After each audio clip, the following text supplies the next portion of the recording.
Hey guys, what's going on? It's Matt Wenning at WenningStrength.com, and we're going to attack the bench again today, and we're going to talk some bench press secrets. Now, if you need more information or how to train this properly, remember that we have a brand new bench press manual out on the website at WenningStrength.com. That's probably the most intuitive bench press manual I've ever seen. I've never seen one with 36 weeks of training. So let's get to it. Lately I've been living like I can't take a loss. They ain't wanna help me, that's what made me a boss. You can't kill my confidence, I think I'm the man. We don't give a f, that's what they don't understand. I'm back again like flu season, I broke records while loose leafing. I'm coming down my roof, leaving, don't give a f, I don't care. Did the by my lonesome, no wonder now I'm on one. No shortcuts on that long run, all I really want is my share. So we need tips to make you strong and keep you in the game. In my personal opinion, most people that hit massive bench presses are able to last over 10 to 15 years in training. This means that your training style has to be very, very smart, because if you go into it with 100% intensity, poor technique, and a lot of other factors that could cause you to have unwanted mileage, you're probably never going to see the true potential of your bench press. The first thing that I would say most people make the biggest mistake on, especially at commercial gyms, is they have their grip way too fucking wide. When you have an ultra wide grip, to the average person, you think, well shit, that shortens the range of motion, it should make it better. But in reality, the mechanics of your bones, ligaments, tendons, and muscle insertions and origins are not necessarily at their prime level. Let's look at these videos, for example. Jeremy Hornstra, one of the best lighter weight bench pressers to ever live. Look at how narrow his grip is. Now let's look at another particular side of that. We have Julius Maddox bench pressing 790 pounds raw. Look how narrow his bench press is, even though he's wider than most people's doors. The question is what's good for you? Well, that's a great answer. In the particular manual that we have, the Ultimate Bench Press Manual, we show you how to measure this and get what I feel is the optimal position to bench press, okay? Now, for most of us, it's going to be narrowing your grip will initially not cause a performance gain right off the rip.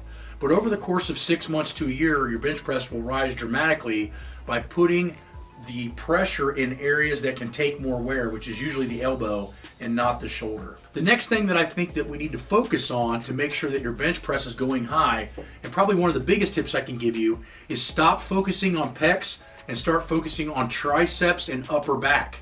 The upper back and the ability for the scapula to stabilize the shoulder while bench pressing is massive.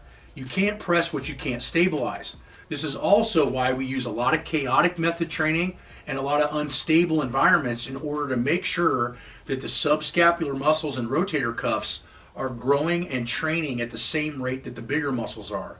So for instance, if we go from easiest to hardest, right? If we do a machine, that's the easiest because we don't have to balance it. Say a Smith machine.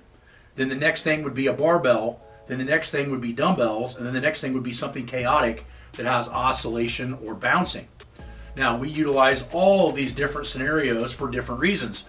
But what I find is that if you're focusing on triceps, lats, and the smaller rotator muscles, your chances of bench pressing big and doing it safely are much, much higher, and therefore your form is much, much better. So focus on triceps and lats and think of your upper back and the back of your arm when pressing and designing what you're going to do for not only warm-ups to potentiate, but also accessory work.